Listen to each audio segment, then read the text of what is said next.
سلسلہ میں صحابہ کرام علیہم رضوان کا ذکر تم نے سن لیا، آ جاؤ اب تابعین کے بارے میں۔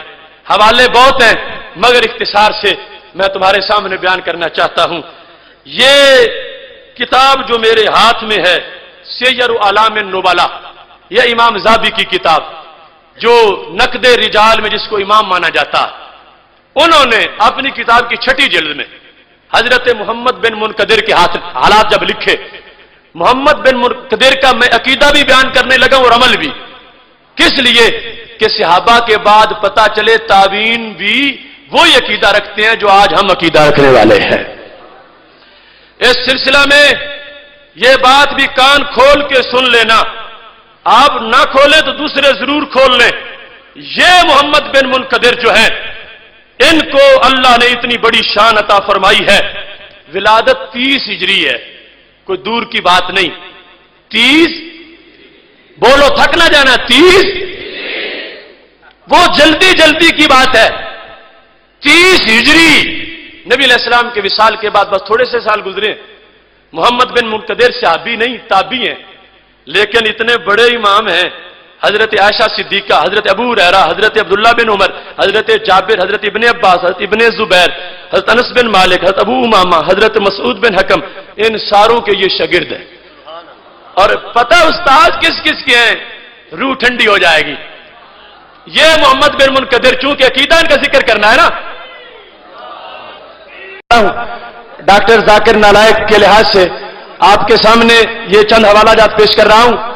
یہ اب ہے کہ جو کچھ میں نے نظریہ بیان کیا، امت میں ہر صدی پر اس پہ لوگ عمل کرتے رہے، امت میں ہر صدی میں، بولو ہر صدی میں لوگ اس پہ عمل کرتے رہے۔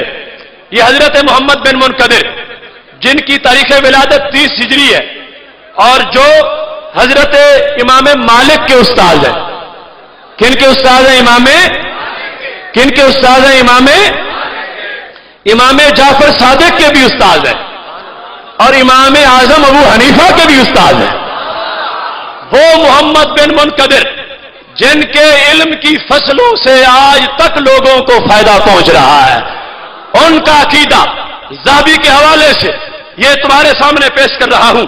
یہ دیکھ لو، صفحہ نمبر 159 ہے، اور راوی مصعب بن عبداللہ ہے جو اسماعیل بن یعقوب تیمی سے روایت کرتے ہیں، اور یہ دونوں راوی ان کے لحاظ سے لسان المیزان میں ان کو راوی نمبر 1380 پر ثقہ قرار دیا گیا، اسماعیل بن یعقوب کو، اور مصعب بن عبداللہ پہ ویسے ہی سارے لوگ ان کی ثقات کو مانتے ہیں۔ کیا عقیدہ تھا یہ محمد بن منقدر؟ کون محمد بن؟ ان کو جس وقت کوئی بیماری آتی تھی ان پر، یقوم کھڑے ہو جاتے تھے، کما ہوا جیسے ہے، حتی یادہ خدہ علی قبر النبی صلی اللہ علیہ وسلم، اپنا رخسار نبی علیہ السلام کی قبر مبارک پہ رکھ لیتے تھے۔ اچھا، جب کچھ لوگوں نے پوچھا کہ پتہ چل جائے کہ عقیدہ ہے یا ویسے رکھ لیتے ہیں، فقال انہ یصیبنی خطر، مجھے جب اندیشہ لاحق ہوتا ہے تو کیا کرتا ہوں، اذا وجدت ذالک استعنت بقبر النبی صلی اللہ علیہ وسلم، اور جب بھی بیماری آتی ہے میں نبی علیہ السلام کی قبر سے بھی استعانت کرتا ہوں۔ ایاک نعبد و ایاک نستعین، اس کا مطلب امام اعظم کے استاد نے سمجھایا، اس کا مطلب امام مالک کے استاد نے سمجھایا، اس کا مطلب امام جعفر صادق علیہم الرحمہ کے استاد نے سمجھایا۔ کہنے لگے بیماری جس وقت آئے، استعنت بقبر النبی صلی اللہ علیہ وسلم، میں نبی علیہ السلام کی قبر کو بھی مددگار مانتا ہوں، قبر کو بھی مددگار سمجھتا ہوں۔ تو پتہ چلا یہ آج جو بگوڑے کہہ رہے ہیں کہ وہ کچھ دے نہیں سکتے، کچھ کر نہیں سکتے، محمد بن منقدر سارے تابعین کی نمائندگی کر رہے ہیں کہ جیسے یہ صحابہ کا دین تھا ایسے ہی تابعین کا بھی دین تھا۔ اور یہ بات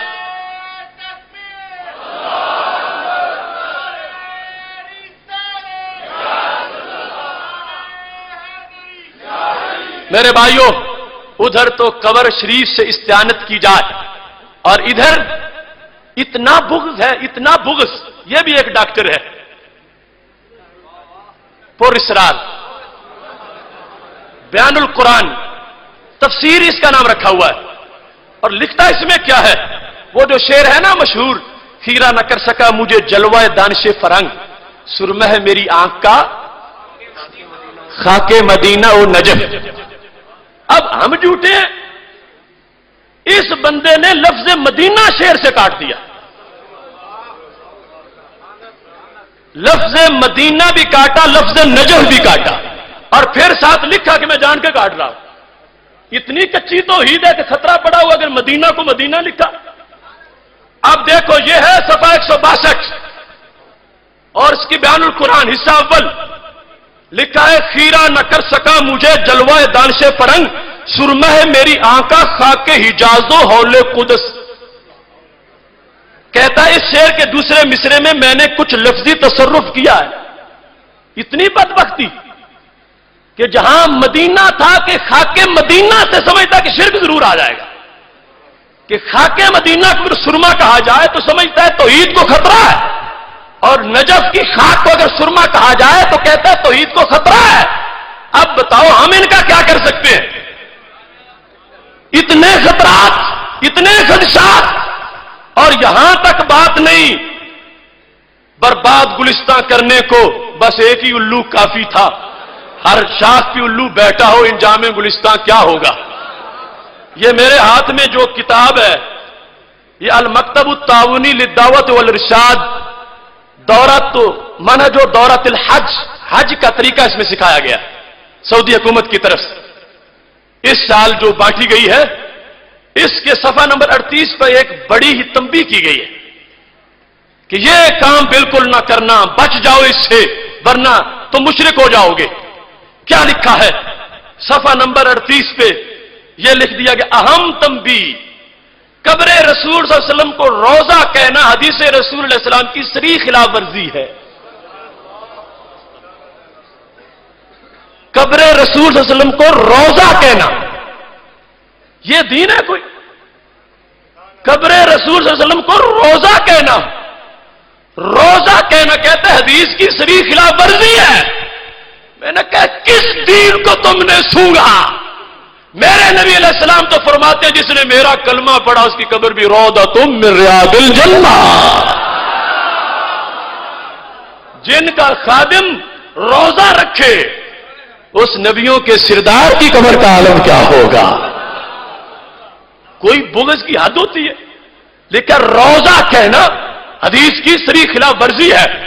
ادھر روزہ کہنے نہیں دیتے، ادھر تعبین رخسار رکھے ہوئے ہیں اور کہتے کیا ہے استعنت بقبر النبی صلی اللہ علیہ وسلم، میں نے رسول اللہ صلی اللہ علیہ وسلم کی قبر سے استعانت کی ہے. یہ دین ہے اس صدی کا دین جو تابعین کی صدی ہے. اب اس کے